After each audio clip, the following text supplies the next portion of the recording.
ചോദ്യപേപ്പറിൽ മതനിന്ദ ആരോപിച്ച് Thodupuzha Newman college Malayalam അധ്യാപകനായിരുന്ന ടി.ജെ. ജോസഫിന്റെ കൈവെട്ടിയ കേസിലെ ഒന്നാം പ്രതി സവാദ് പിടിയിലായത് 13 വർഷങ്ങൾക്ക് ശേഷം. കണ്ണൂർ മട്ടന്നൂരിൽ നിന്നാണ് ഇയാളെ NIA പിടികൂടിയത്.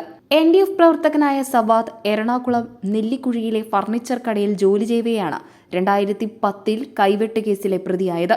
25 വയസ്സ് പ്രായം. അന്നു മുതൽ ഒളിവിലായിരുന്നു. റോ ഉൾപ്പെടെയുള്ള രഹസ്യാന്വേഷണ ഏജൻസികളെല്ലാം തിരഞ്ഞിട്ടും 13.5 വർഷം സവാദ് ഒളിവിൽ കഴിഞ്ഞു. പ്രൊഫസർ ജോസഫിന്റെ കൈവെട്ടിയ ശേഷം സവാദ് ആലുവയിൽ നിന്നും ബംഗളൂരുവിലേക്ക് കടന്നുവെന്നാണ് അന്ന് കേസ് അന്വേഷിച്ച ക്രൈംബ്രാഞ്ച് കണ്ടെത്തിയത്.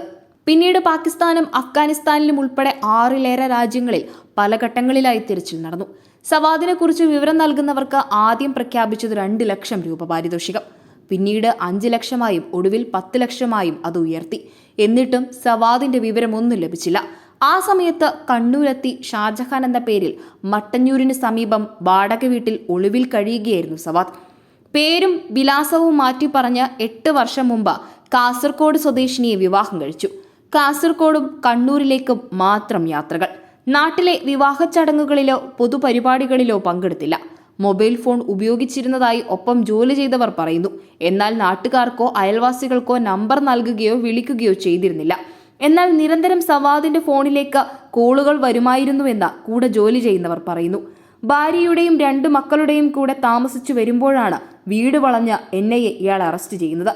ഇളയ കുട്ടിയുടെ ജനന സർട്ടിഫിക്കറ്റിൽ സവാദ് എന്ന് തന്നെ നൽകിയതാണ് ഇയാളെ കുടുക്കിയത്.